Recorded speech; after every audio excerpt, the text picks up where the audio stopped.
Est-ce qu'on peut définir ce que c'est une LMA aux ischio? Et en fait, on s'est rendu compte que dans 100% des cas, ça a lieu entre le tissu musculaire et le tissu conjonctif. Le biceps, quand tu fais du sprint, c'est celui qui produit la force relative la plus élevée. On sait que les facteurs de risque non modifiables sont les plus importants et les plus impactants. C'est l'âge et les antécédents. Tous les autres facteurs de risque, en fait, tu pourras les baisser tant que tu veux si tu les as les deux. Mais c'est déjà, pas trop tard, mais c'est déjà plus important que tout ce que tu peux faire. Ça veut pas dire qu'il faut que tu arrêtes de sprinter. Non, voilà, c'est clair. Évidemment que non. T'es quasiment sûr, si tu fais un soulevé de terre, que tu vas plutôt orienter les contraintes vers le semi-membraneux. Ça veut pas dire que c'est celui qui aura le plus d'adaptation, mais en comparaison à un nordique, tu vas un peu plus orienter vers le semi-membraneux. Bien, en effet, le facteur de risque modifiable le plus important, le plus impactant, c'est la force max excentrique. Ils se bagarrent entre quel est le meilleur entre le sprint et le nordique. C'est pas la question. Mais on s'en bat les couilles. En fait, les deux, ils sont complémentaires et on peut et on devrait faire les deux.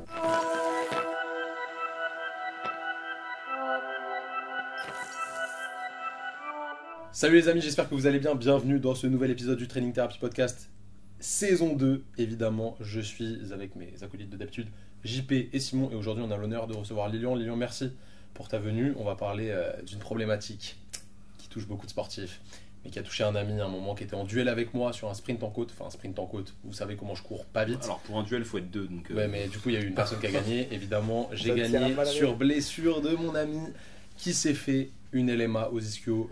LMA, les gars, je dis pas de bêtises, c'est lésion myo-aponeurotique. Tout à fait, bravo. Voilà, je suis pas trop. techniquement, t'as pas gagné parce qu'il y a un partout. Hein. J'en ai gagné un, t'en as gagné Ouais, un. mais pareil. vu que si on avait fait un troisième, t'aurais perdu. Mais Ouais, vu que mais je on suis l'a pas sympa, on n'a pas fait le troisième.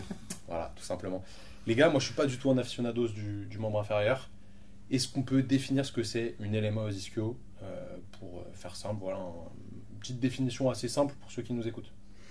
Bah, très simplement, avant on parlait de lésion musculaire, c'est une lésion dans le tissu musculaire. Et en fait, on s'est rendu compte que dans 100% des cas, ça a lieu entre le tissu musculaire et le tissu conjonctif. Ok. C'est pour ça qu'on a rajouté le mot aponeurotique, c'est lésion myo-aponeurotique.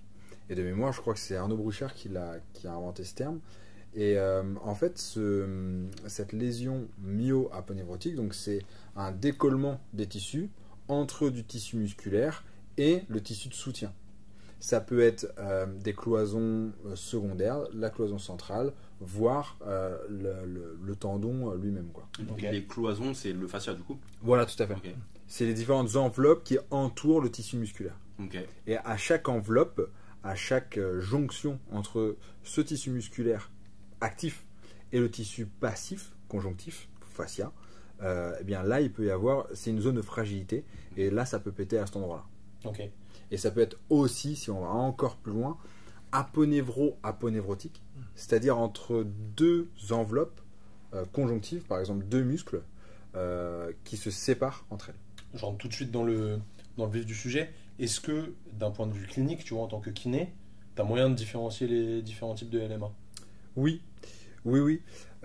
Alors, en fait, ça va pas vraiment nous atteindre, savoir où exactement ça a pété, sur quelle jonction ça a pété. En fait, on va globalement faire exactement la même rééducation. Ok, ça impacte pas ta rééducation. Non, ça on le verra plutôt à l'échographie. Ok. Il y a un truc qu'il faut savoir quand même, c'est que si c'est le cas spécial de l'aponévro-aponeurotique, c'est-à-dire les deux enveloppes qui se décollent l'une de l'autre, là on va être sur quelque chose de plus passif. Enfin, les structures qui sont touchées sont quasiment essentiellement passives. Et donc là, ce qui va poser problème, ça va pas être le retour à la force, Ok. ça va pas être l'excentrique, ça va être les étirements. Tolérance à l'étirement. Ok. Tolérance à l'étirement. Ouais. Et en fait, ça va être difficile à rééduquer. On va devoir mettre plus de temps. Et pourquoi c'est difficile à rééduquer? Parce qu'on ne peut pas se baser sur ni la force développée, ni sur la douleur.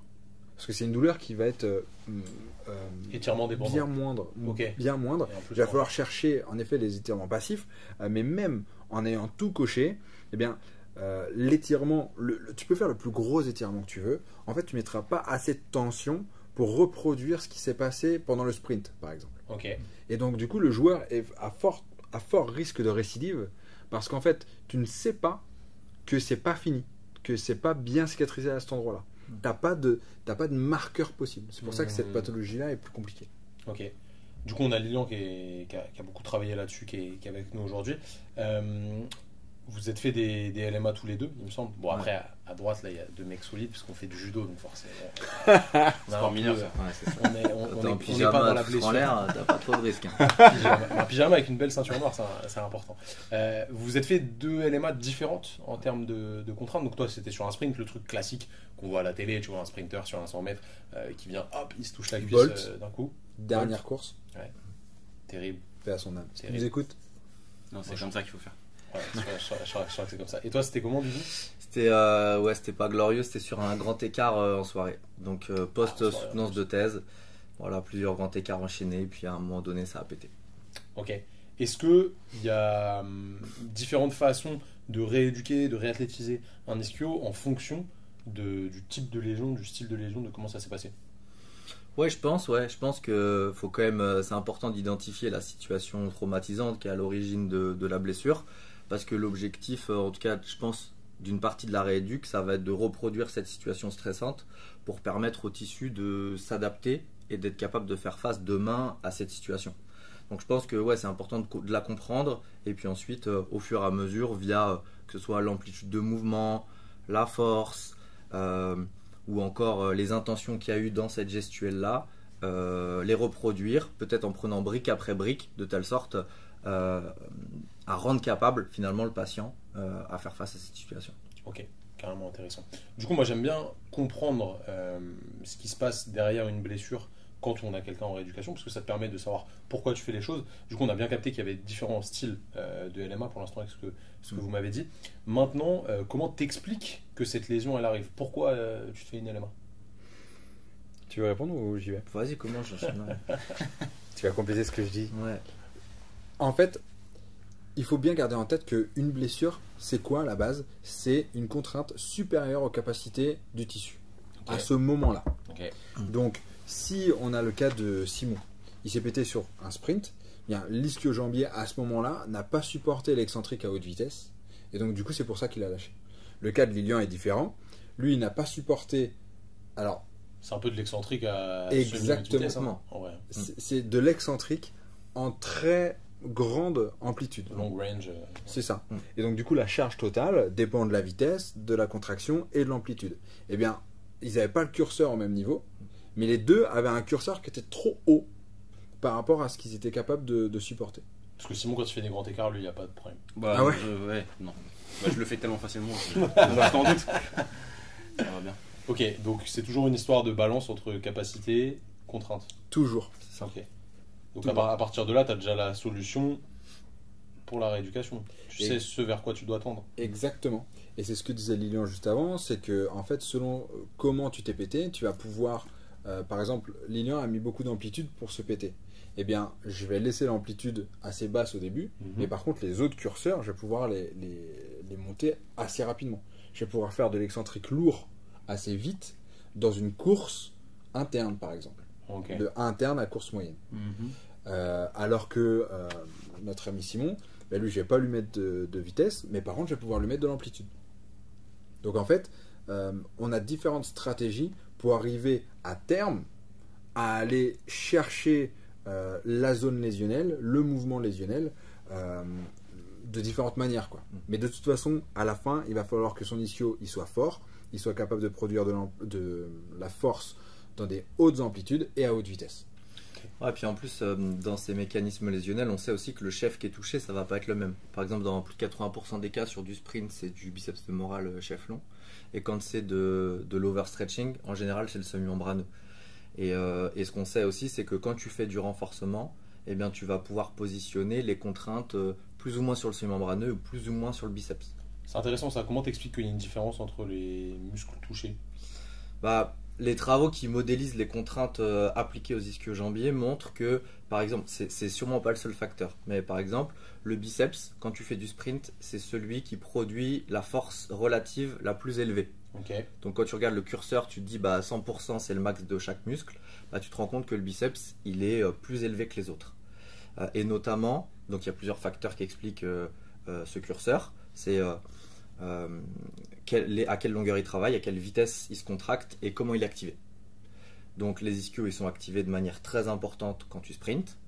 À quelle longueur il travaille, et ben, le biceps il est plus étiré que les autres dans la situation de sprint, notamment en fin de phase de renvoi. Et puis la vitesse va aussi jouer, la vitesse d'étirement va aussi jouer un rôle. Et là pour le coup, j'ai pas la réponse, mais en tout cas ce qui est sûr, c'est que le biceps, mais les autres aussi, se contractent à une vitesse qui est très élevée. Donc finalement la force totale à absorber, elle est très élevée et a priori encore plus pour le biceps. Ok. Alors pour le semi-membraneux, quand tu fais un overstretching, de par l'insertion du semi-membraneux, en fait le semi-membraneux va recevoir un étirement qui est plus important Que le biceps. que le biceps Ok. et que le semi-tendineux. Ok. Et surtout quand tu mobilises à la hanche. D'ailleurs, je crois que c'est un des facteurs de risque pour avoir des tendinopathies d'insertion au niveau proximal, du coup, au niveau des ischios, c'est tous les sports soit de combat où il y a une grande amplitude, soit la danse où pareil où il y a une grande amplitude et du coup ça en dérive sur une tendinopathie chronique. Ouais. Ça c'est les travaux d'Askling, ça a été bien montré, je crois 2014, un truc comme ça. Ok. Très stylé. Du coup, on comprend un peu vers quoi on doit tendre en rééducation, remettre de la contrainte sur le tissu pour qu'il tolère mieux les futures contraintes auxquelles il va faire face. Est-ce qu'il y a des choses vraiment clés à aller rechercher dans le bilan quand on reçoit un patient pour ça, à part le mécanisme de lésion? Tu vois, des trucs qui pourraient être des facteurs de risque qu'on peut potentiellement régler en rééducation. Je sais pas si tu as une liste de facteurs de risque modifiables. Parce qu'il y en a qui seront évidemment pas modifiables, je pense. Si, ouais, j'ai bossé pas mal dessus pour mon mémoire en master, mais c'est une des spécialités de Lilian aussi. Il y en a beaucoup. On peut en citer assez rapidement quelques-unes. On sait que les facteurs de risque non modifiables sont les plus importants et les plus impactants. C'est l'âge et les antécédents. Ok. Donc, C'est parce que je trouve. Et je m'étais déjà fait un ischio. ben voilà. Donc ces deux-là, ils ont un impact qui est bien supérieur. Je n'ai pas les chiffres en tête, mais c'est un truc. La blessure antérieure c'est x6 et l'âge, je crois qu'entre un mec de 20 ans et un mec de 30 ans, avec les mêmes caractéristiques intrinsèques, je crois que c'est x2. Ah merde. Donc déjà c'est. Ça va, x2, J'avais ça va. x2, x6, x12. Et je crois que ça commence à 24 ans, hein, si ma mémoire est bonne. Le déclin, tu veux dire? Ouais. 24 ans, le t'es déclin, vieux quoi. Ouais. Pour un ischio. Ah ouais, je suis pas bien. dingue. C'est terrible. Et donc du coup, garder ça en tête, c'est important parce que ça veut dire que tous les autres facteurs de risque, en fait, tu pourras les baisser tant que tu veux si tu les as les deux. Ben, c'est déjà pas trop tard, mais c'est déjà plus important que tout ce que tu peux faire. Ça veut pas dire qu'il faut que tu arrêtes de Non, sprinter. voilà, c'est clair. Évidemment que non. Évidemment que non, il y a plein d'autres choses à faire et il faut les faire, c'est évident. Parce que plus tu cumules les facteurs de risque, plus tu risques d'aller vers la blessure. Ouais, forcément. Est-ce que ces facteurs de risque, alors l'âge et surtout le fait d'avoir déjà un antécédent de blessure, c'est pas aussi biaisé parce que on n'est pas allé assez loin dans la rééducation et donc on a des déficits qui sont Tu persistants pourras jamais savoir. Ouais. potentiellement pour Alors- rassurer les gens qui se sont déjà fait une blessure et qui se diraient putain, je suis voué à avoir x6 de risque. Non, mais tout à fait, tu as raison. Et je crois que tu as écrit là-dessus, d'un point de vue activation, inhibition de l'activation. Ouais, j'ai des collègues qui ont écrit là-dessus qui montrent qu'effectivement, tu as des. Bah, ça va pas dans le bon sens, mais les sprinters élites qui sont de retour sur le terrain et qui n'ont pas d'atteinte fonctionnelle, tout va bien. Ils ont une inhibition sélective du chef qui a été touché. Donc le Ok. biceps, il est moins activé. Alors attention, c'était dans une tâche isométrique de Oui, labo oui. et tout, c'était pas en situation de sprint, mais on peut se dire que potentiellement ça se transfère. Donc inhibition sélective du biceps. Et aussi, ils ont une atrophie sélective. Ils les ont mis dans l'IRM, ils ont mesuré les volumes des différents chefs, et ils voient que le biceps, effectivement, il est moins gros par rapport aux autres ischios, et surtout en comparaison au membre contralatéral. Ils ont fait une bonne rééduque, ces gars-là, ou pas? Bah, on peut partir du Je sais principe que oui, parce Vu que que c'est des élites, oui, mais c'est bien, pas- mais en fait, on n'en est pas C'est sûr. pas forcément vrai. Hein. Ça voudrait peut-être dire que du coup il y a un problème central en fait. Bah, c'est difficile de savoir, tu vois, l'œuf ou la poule, parce que tu pourrais te dire, bon, bah, en fait, peut-être qu'il y a une atteinte du tissu. Mais ça se trouve, c'était là avant. Ça se trouve c'était là avant déjà, c'est possible. Ça peut être une atteinte du tissu qui fait que bah, comme il est moins fort, du coup le cerveau utilise moins. Donc finalement c'est un cercle vicieux, tu vois. Peut-être que il y a eu un épisode traumatisant, du coup le cerveau utilise plus, donc il y a une fonte musculaire. En fait ça, Ok. on sait pas quoi. Il faut des études prospectives pour savoir ça et aujourd'hui il n'y en a pas. Comment un kiné il peut savoir et s'orienter sur les exercices à choisir en fonction des chefs, parce que je pense que c'est ce qu'on a compris de Ouais, t'as cet parlé échange, de la hanche c'est tout à que l'heure, hein. il y a des lésions qui sont plutôt sur le semi-tendineux ou le semi-membraneux, lésions plutôt biceps fémoral, chef long ou chef court, Ouais. mais du coup qui a aussi une atteinte avec une atrophie de muscles lésés, donc on pourrait dire qu'il faut aller essayer d'être plus précis et plus spécifique sur la zone. Comment est-ce qu'on peut être guidé par rapport à ça? Bah, déjà, ce qu'il faut savoir, c'est que c'est très difficile de prédire la localisation des gains de masse musculaire au sein des ischios pour un protocole de renforcement donné. On a publié ça il y a quelques mois avec un étudiant qui s'appelle Antoine Froin, qui est kiné et qui vient de finir sa thèse. Et en gros, on a fait un protocole de renforcement, je vous passe les détails, mais en gros, on a fait du soulevé de terre jambes tendues et du seated leg curl, donc un exo de genou, un exo de hanche. On a fait ça, il y avait plusieurs groupes d'entraînement, dont un qui s'est entraîné à charge lourde, 80% du 1RM, un qui s'est entraîné à charge légère avec un BFR. Okay. Et en fait, on se rend compte qu'il y a des différences interindividuelles qui sont hyper fortes, même au sein des groupes. Et après, si on prend les deux groupes de manière distincte, on se rend compte que quand tu fais de la charge lourde, là avec ces deux exos, un hanche, un genou, l'hypertrophie, elle est sur le ST. Okay. Et à charge légère, on a de l'hypertrophie de manière significative sur SM et BF. Okay. Tu vois, tu as les mêmes exos et pour autant, tu n'as pas les mêmes adaptations en fonction de la charge que tu utilises. Est-ce qu'on a une différence, c'est une vraie question auquel je n'ai pas la réponse, mais en termes de structure tissulaire entre le semi-tendineux et semi-membraneux biceps fémoral? Tu vois, un qui serait plus tendineux, un qui serait plus musculaire. Vous voyez ce que je veux dire ou pas? Ouais. Bah, en gros, le semi-tendineux, ce qui est sûr, c'est que il a une portion tendineuse qui est assez courte. Okay. Finalement, ça s'appelle semi-tendineux, mais c'est peut-être pour son aponévrose à l'intérieur. Mais finalement, la portion tendineuse, elle est assez courte. Okay. Et le biceps, c'est un peu plus long.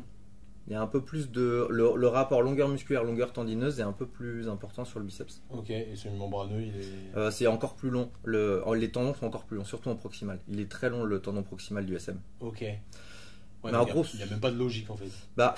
En gros, nous, ce qu'on dit, c'est comme ça qu'on l'a justifié dans le papier, mais franchement, on n'en sait rien. Là, on va lancer une étude. Non, mais c'est, tu vois. C'est trouver des hypothèses, ouais, on se débrouille, quoi, tu vois. Mais en même temps, il faut y passer par là pour trouver des solutions.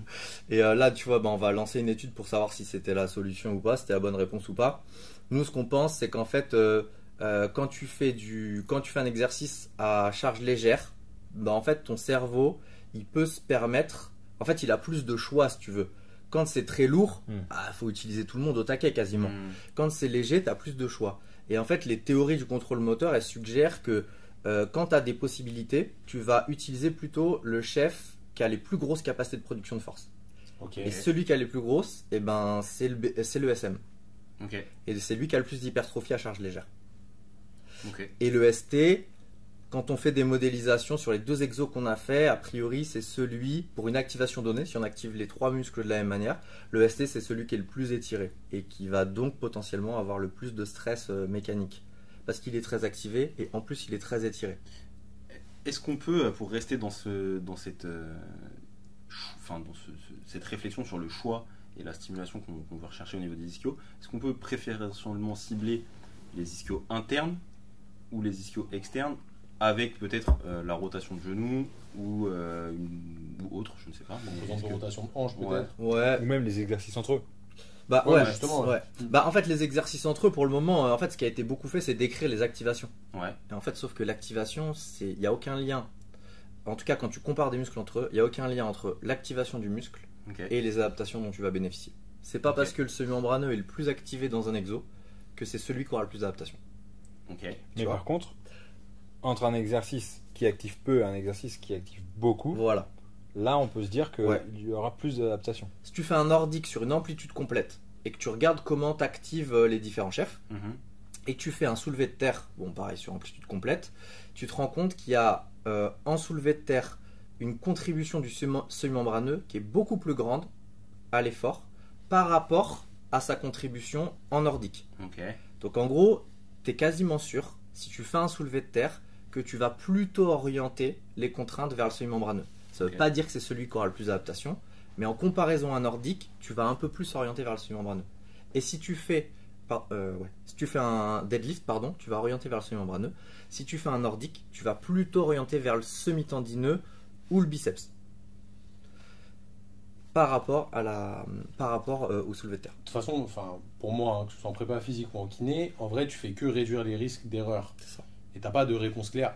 Faut faire ça, faut faire ça. Bien sûr. C'est trop facile. Non, mais sur l'épaule, on a un peu plus de données sur les activations musculaires en se disant tel exercice, on sait qu'il active ça.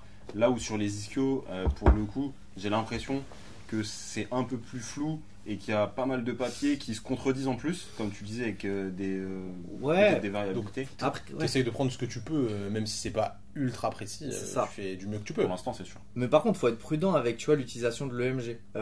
Pour dire, ouais, il est plus activé, mais l'activation, c'est une partie de l'histoire. Il en reste au moins 2 autres. Mais C'est- même, tu vois. même sur l'épaule, ce que tu disais Simon, sur l'épaule on utilise beaucoup les données EMG. Au final c'est pareil parce que c'est pas parce que c'est activé que forcément cet exercice c'est le meilleur. Tu vois, tu prends des plus push-up, parce qu'il y a plus la push-up si vous préférez, c'est l'exercice qui active le plus la coiffe. Pourquoi? Parce que c'est de la chaîne fermée, et parce que tu es en co-contraction, etc. Est-ce que c'est l'exercice le plus sélectif pour aller target un infraépineux par exemple? Je suis pas persuadé parce qu'il n'y a pas vraiment de rotation externe dessus, donc il n'y a pas vraiment de tension majorée en termes de stress mécanique sur l'infra. Donc pareil, certes ça l'active, est-ce que c'est sélectif pour essayer de moduler les contraintes qui sont sur le tissu et du coup de moduler le tissu sur le long terme? Je suis pas forcément certain, donc c'est archi intéressant. Du coup on n'a pas d'exercice qui serait meilleur qu'un autre à proprement parler. Je pense pas. Je pense qu'il faut pas que ce soit la la porte d'entrée, tu vois. Je pense que la porte d'entrée, c'est tes ischios, ils vont bosser notamment avec ton grand fessier, grand adducteur quand ça va bouger à la hanche. On met des exos avec des composantes de hanche. Okay. Tes ischios, ils vont bosser avec les gastro sur la flexion de genou. On met des exos avec une composante genou. Et puis évidemment, il faut des exos polyarticulaires complexes type sprint, si tu t'es blessé en sprint. Et je pense qu'il faut essayer de mettre ces contenus-là pour développer les capacités de l'ischio à développer de la force dans différentes conditions. Et peut-être que si tu dois prioriser, tu priorises par rapport à la situation qui a été traumatisante. Mais en fait, justement, tu conclus là-dessus, mais c'est parfait. Au final, au début, j'ai dit que c'était important de comprendre pourquoi la personne s'était fait mal et comment elle s'était fait mal. Au final, une fois que tu as la réponse à ça, tu sais ce vers quoi tu dois tendre. Exactement. Et au final, moi j'aime bien déconstruire en réalité une rééducation. Tu te dis, faut que j'arrive à faire un sprint parce que mon patient il s'est blessé sur de la haute vitesse à haute amplitude. Et il faut que je déconstruise comment je fais pour arriver au sprint avec une progression d'exercice ou une régression du coup dans ce sens-là. Et inversement, si tu prends toi par exemple, comment je fais pour reconstruire jusqu'à tolérer des grandes amplitudes d'étirement. Ça paraît plus logique en soi que de se dire, vas-y je vais faire un protocole, tel exercice, tel exercice, tel exercice. C'est ça. Exactement, parce que tu as tellement de chances de te planter en fait en choisissant les exercices. Parce qu'il y a des différences entre les exercices, certes, mais il y a des différences interindividuelles qui sont colossales. Bien sûr, donc tu dois t'adapter à ton patient. La moralité pour moi, c'est qu'il faut startiner, quoi. Enfin, en tout cas, le patient, il faut qu'on lui en mette dans les ischios, c'est ça. Ouais, c'est sûr. C'est pas du juste Parce 3 que- bridge qui vont faire l'affaire. En effet. Parce que tu vois, si je reviens au facteur de risque, bien en effet, le facteur de risque modifiable le plus important, le plus impactant, c'est la force max excentrique. Okay. Et là-dessus, les données sont claires, il est au-dessus de tous les autres. Donc du coup, avant de penser au reste, il va falloir en effet travailler la force max, et en excentrique, c'est le plus important. Est-ce qu'on a des données sur force max excentrique à haute vitesse, à moyenne vitesse? Parce qu'en vrai, tu vois, on prend l'exemple du nordique, 99,9% des cas, il est mal fait. Voire 99,99999% des cas. Pas d'accord C'est avec pour ça, ça qu'il est mais- surcoté. Parce qu'en fait, il reste la plupart du temps lent. Ouais, mais c'est pas grave ça. Vas-y, dis ce que t'allais dire. Non, mais je dis Je pas que c'est un sens que mauvais t'avais exercice. envie de répondre. Mais en Ah, réalité, j'ai envie de me les faire depuis la vidéo que j'ai fait avec Broussal. Lui, il a dit surcoté, moi j'ai dit surcoté. pour vraiment bien le faire, je pense qu'il faut aller sur cette composante rapide à la fin de la rééducation. Alors, en fait, si tu fais... Alors, non. Non, non, T'aurais non. pu dire non. Non, parce que tout dépend. On en sait fait. que ça va finir comme ça par contre. Je vais dire non. En fait, on peut discuter de tout. Le nordique, en effet, est pas un... Mais pas avec tout le monde. mais pas- C'est ça qu'on On va garder ton sérieux avec eux. En fait, le nordique, il est hyper intéressant parce qu'il est supramaximal. Ok. Donc, à partir de ce moment-là, Attends, pour certaines personnes, il y a des gens qui sont très chauds, qui descendent, qui remontent. Ouais, ceux-là, faut les charger. valoriser, Du coup, faut les lui, charger. pour eux, il est plus supramaximal. Non, mais c'est important de le oui, dire. oui, en effet, t'as Important de complètement raison. Ceux qui se challenge à descendre en bas et remonter en haut, franchement, Vous êtes chaud, bravo. bravo à vous, vous êtes chaud, mais au lieu de faire ça, rajoutez-vous de la charge en excentrique jusqu'à ne pas pouvoir remonter. Ok, Comme ça, vous serez supramaximal et du coup, les adaptations seront bien meilleures. ok. Et idem, ceux qui sont pas capables d'aller en bas, allégez-vous pour travailler sur toute Avec un l'amplitude. élastique, par Exactement. Un exemple. élastique, par exemple. Exactement. Ou des plateformes qui pourraient... Ah, ça va sortir. Ça va sortir. euh, Sur le en tout cas, futur Elon Musk. En tout cas, la force max est méga importante et elle est travaillée sur le nordique. Ok. En effet, t'as pas la notion de Vitesse. de vitesse. Selon la modalité dans laquelle tu le fais. Mais non, mais tu peux le faire avec même avec de l'amplitude en fait le nordique. Mais tu peux même mettre de la vitesse si tu mets du poids. Oui, Ça va en tourner. effet. en Ouais, effet. mais en fait, le gars, il va désactiver. c'est Ok. ça. Ah, il va se relâcher quoi. Il va se relâcher, c'est ça qui va faire qu'il va avoir de la vitesse. Ah. En fait, quasiment, t'es sur un étirement passif. D'accord. Exactement. C'est hyper dur, en fait, dans cet Je suis exercice. 100% d'accord. Dans En cet fait, exo, ouais. Si on compare le nordique à un squat, imagine tu dois faire un front squat supramaximal excentrique. Là, va falloir des charges, par contre. Ça va mal finir. Tu mets 500 kills, tu Ouais, gères mais ta non, mais descente. Ouais, 500 kills, il a Ouais. dit. Attends, 500 kills, tu mets. tu déverrouilles les genoux, t'es au sol. Non mais, C'est non, quand mais- même pas le non, mais temps c'est de- ça. Non mais c'est exactement ça. Mais tu vas, Croisé, mais, tendons mais- pas mais tes tu vas lèvres, avoir de la ça- vitesse. Ah oui, tu vas vite. Ah bah là, Tu tu vas vas avoir avoir de- ça, tu vas vite descendre. Mais tu vas pas avoir de production de force. Très peu, ouais. Tu vois. Ok. Bah, Donc, au en début, quoi. Après, non. Au tout début. Au tout Mais tout t'as même début, plus quoi. de code, enfin il y a plus de production dans le cerveau donc c'est mort. Donc en fait, ce que je veux dire, c'est que il va falloir garder une vitesse lente si tu veux avoir une force excentrique Ok. supramaximale. Du coup, c'est un palier pour aller sur du sprint au final. C'est complémentaire au sprint. Ouais. Ok. C'est complémentaire au sprint. Si c'est pété au sprint, en effet, je vais lui faire faire du nordique avant de lui faire faire du sprint. Voilà, pour développer ta force avant de mettre de la vitesse. Bah, Exactement. pas forcément avant, mais tu peux en faire pendant. Par contre, le sprint que tu vas faire, tu vas pas le faire à plein pot. C'est ça. Tu peux très bien sprinter à 80, 90% de ton max, tu vois. Ok. Ouais, Et tu fais ça conjointement pour pas non plus mettre trop de contraintes, surtout si tu fais à part. ouais, muscu. carrément. Ok. Le problème, je trouve, c'est que entre ceux qui parlent d'ischio là, sur Insta ou quoi, ou même chez les chercheurs, hein, ils se bagarrent entre quel est le meilleur entre le sprint et le nordique. Hmm. Ouais, mais c'est pas la question. Mais on s'en bat les couilles. En fait, les deux, ils sont complémentaires et on peut et on devrait faire les deux. Hmm. C'est pas parce que tu fais du nordique qu'il faut pas sprinter. Au contraire, évidemment, le sprint, il y a rien qui entraîne plus au sprint que le sprint. Ça, c'est absolument sûr et C'est certain. comme tout hein, finalement. C'est C'est ouais, technique ouais. spécifique. Non, mais C'est c'est technique, en très plus. spécifique. Mm. La contraction musculaire sélective n'est reproduite dans aucun autre exercice que lors du sprint. On n'active jamais plus les ischio-jambiers que sur le sprint. Donc en fait, évidemment qu'il faut passer par le sprint. Ok, Le nordique peut aider à ça. ça marche. Et le nordique peut aider à gagner en force max excentrique, qui est le facteur de risque principal. Modifiable modifié. numéro 1. Tu Ok. divises par 2 ton risque. Les études, elles montrent ça. Tu Pas mal, l'introduis, tu divises par 2. Tu chantes l'âge. Tu chantes l'âge. Bien, Si Je- t'es fort, tu chantes l'âge. Je suis convaincu. oui. C'est bon, vous l'avez Donc convaincu. sur le côté ou nordique. sous côté de nordique? Sous-côté par certaines personnes, sur-côté par d'autres. Ah, Vous avez d'autres choses à dire sur les ischios, les gars, ou pas? On aura beaucoup de choses à il y dire, aura mais beaucoup de trucs à dire. Moi, ouais, j'ai une mais- dernière petite ouais. question. Si vous deviez faire un top 5 des exercices pour les ischios en rééduc, pas forcément des exercices qui sont mieux que d'autres autres, mais des exos que tu es quasi sûr que tu vas utiliser dans ton continuum. À de maîtriser, rééducation. ouais. À maîtriser. Tu mettrais quoi? Moi, j'en mettrais 3 déjà. Peut-être tu donneras les 2 autres au moins. Tu te démerdes. Moi, je mets les plus faciles. Franchement, je pense que le nordique sur amplitude complète, Ok. il est hyper important. Donc ça veut dire on part de là et Ouais. on se laisse tomber jusque là. On arrive Enfin, tout on se en laisse bas. tomber, on freine. Ouais, tu freines et en gros, tu dis au gars, alors faut un peu surélever le tibia pour que tu puisses vraiment aller en extension complète. Ah oui. Parce que si tu en appuies au sol, en fait, Oh, tu ok. perds au moins 10-20 degrés, Ouais, donc faut un GHD quoi. par exemple. Si tu peux. GHD, c'est très bien.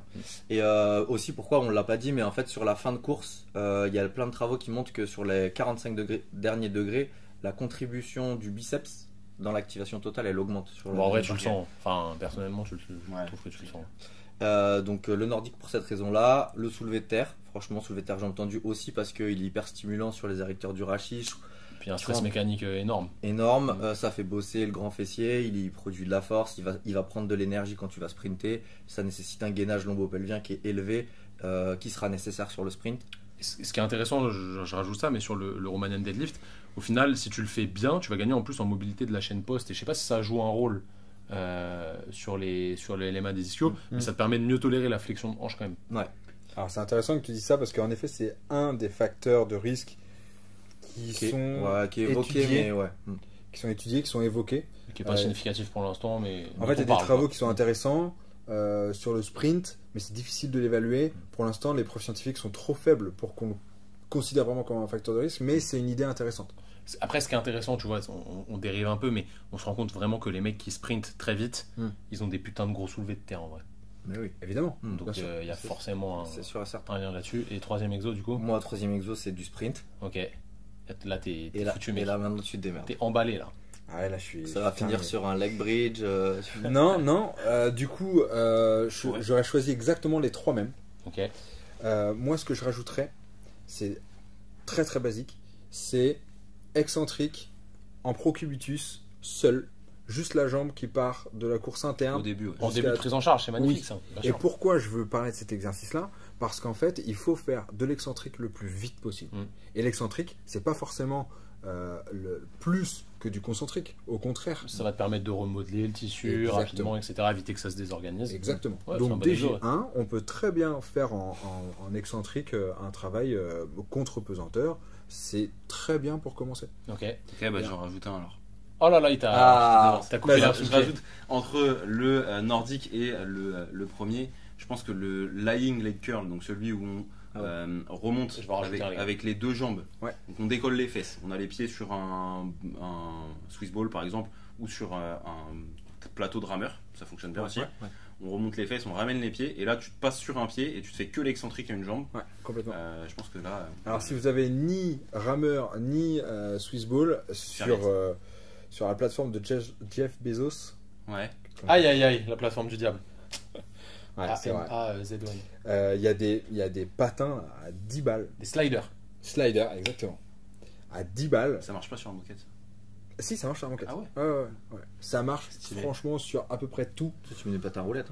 Ou des Oui. patins à roulettes, ouais. Tu... Faut avoir une paire à la maison. Donc tu vas à Enfant des années Bricorama. 90. À Bricorama, tu prends une planche avec des petites roulettes en dessous. Ouais. Ça peut le faire.